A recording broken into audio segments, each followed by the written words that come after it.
Sadhguru, at the beginning today you said that the human is one where the source of creation has a greater presence. Now, why does it have to be so? Is it just nature's ploy, existence ploy, a play where we are all just some kind of software programs designed for self-annihilation with some support systems? Why some people have the longing, some people don't? And why some people with longing find the right place or the right avenues to get their longings fulfilled? What is the secret behind all this? For the first part of the question, why are you asking me? I didn't create this damn place. I'm only trying to create a solution. I didn't create the problem. So, is this all apply for people, the spiritual people, to run their business? Do they have some kind of a deal with the Creator that he keeps people in such a turmoil that these people can run their show? Possible.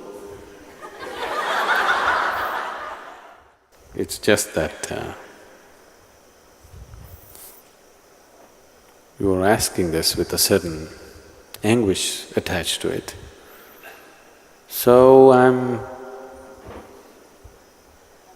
just trying to play it a little bit. You know the cat and the mouse game? They say, Iliga prana sangata bekkaki chellata. What it means is, for the rat, it's a life and death question. For the cat, it's a game.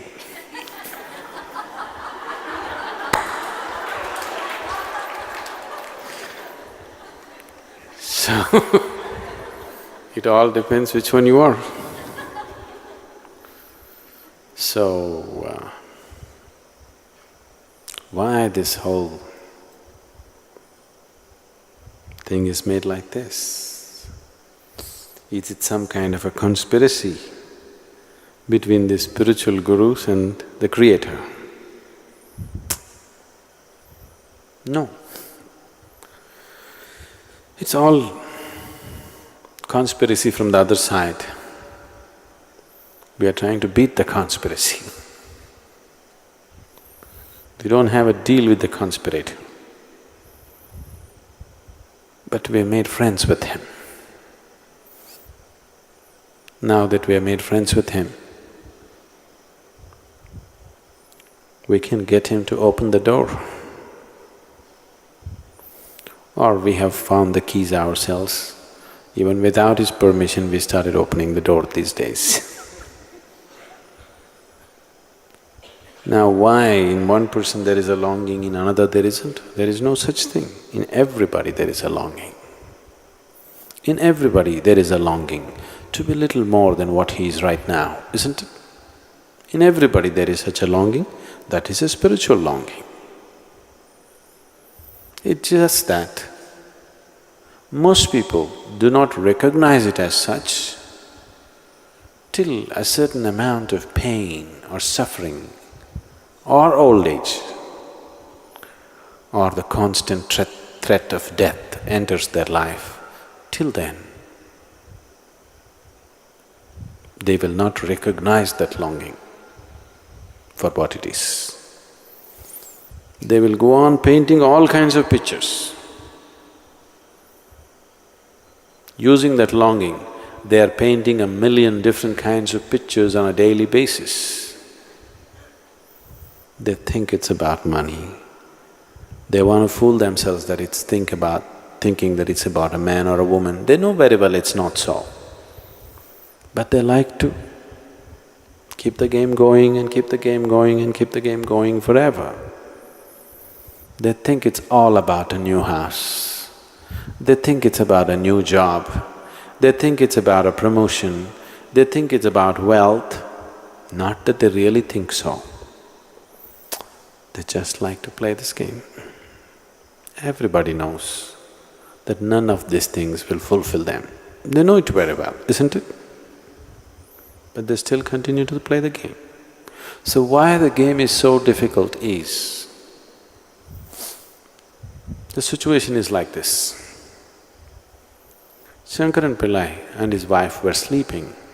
In the night, the wife thought she heard some noises downstairs, she thought there must be a burglar. And she said, "Hey, are you awake?" Shankaran Pillai said, "No."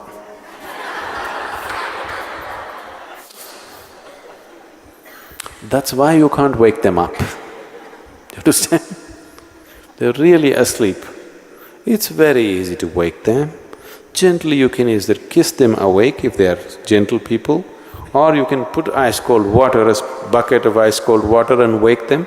But the problem is they're awake and they pretend to be asleep.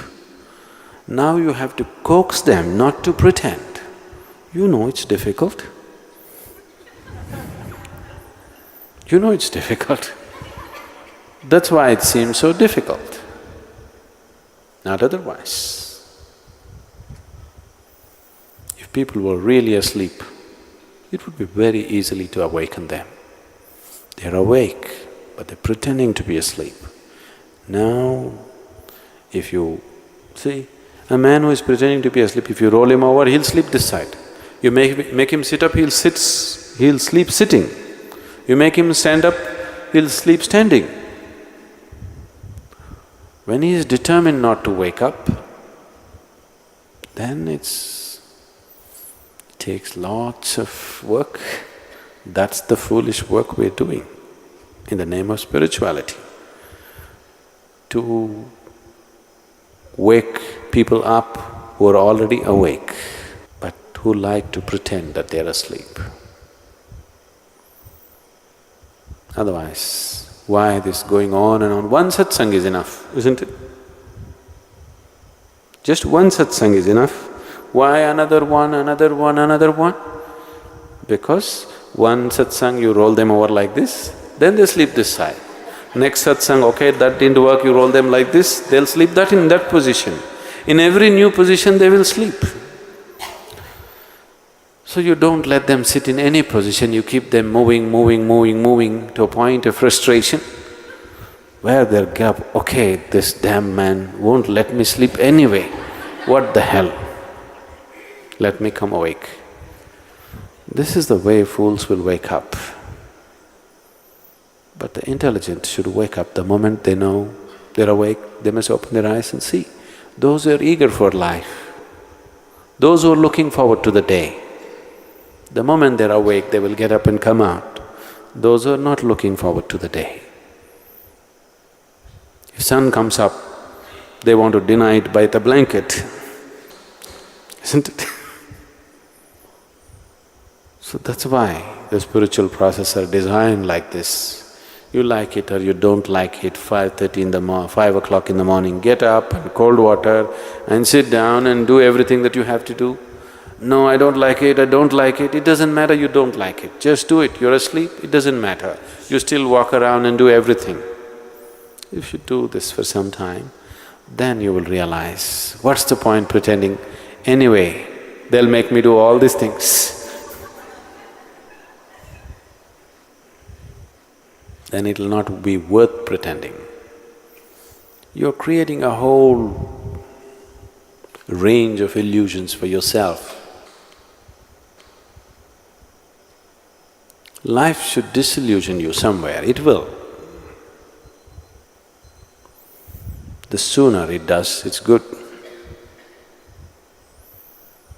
When life doesn't,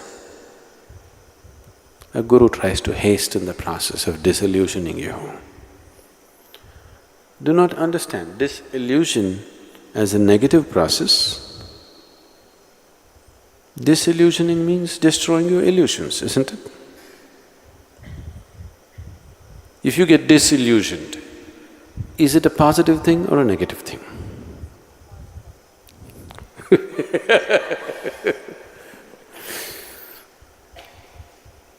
But that's a whole problem with life, isn't it? If your dreams break and you come down to reality, that's when you struggle most and suffer most, isn't it so? Yes? Isn't it so? If everything that was an illusion broke and it landed you in reality, you must be joyful. But just the reverse is happening. Because you're awake and asleep. That's the problem. If you were asleep, there was no problem. If you're fully awake, it's absolutely wonderful. You're awake, but you pretend to be asleep. This is a serious problem.